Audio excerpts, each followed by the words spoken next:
ശക്തമായ കാറ്റിലും മഴയിലും മലപ്പുറം സിവിൽ സ്റ്റേഷനിൽ മരം പൊട്ടി വീണു. ആളുകൾ ഇല്ലാതിരുന്നതിനാൽ വലിയ അപകടം ഒഴിവായി. ബുധനാഴ്ച രാവിലെയായിരുന്നു സംഭവം. ബുധനാഴ്ച രാവിലെ 11:30 മലപ്പുറം സിവിൽ സ്റ്റേഷനിലെ വർഷവാഹിനി ഉദ്യാനത്തിന് സമീപത്തെ മരമാണ് പൊട്ടി വീണത്. പ്രദേശത്ത് ആളുകൾ ഇല്ലാതിരുന്നതിനാൽ വലിയ അപകടം ഒഴിവായി. തൊട്ടടുത്തുള്ള വനിതാ ക്യാൻറ്റീന് ചെറിയ കേടുപാടുകൾ സംഭവിച്ചു. മലപ്പുറം ഫയർഫോഴ്സ് സംഘമെത്തി മരം മുറിച്ചു മാറ്റി.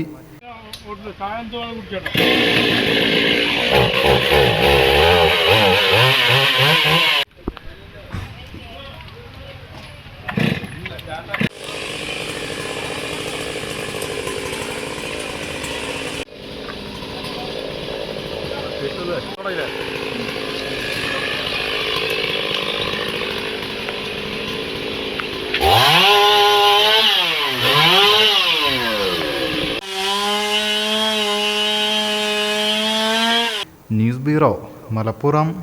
പുത്തനത്താണിയുടെ സ്വന്തം കനകമകൽ ജ്വല്ലറി ഇനി മുതൽ കനക ഗോൾഡൻ ഡയമണ്ട്സ്.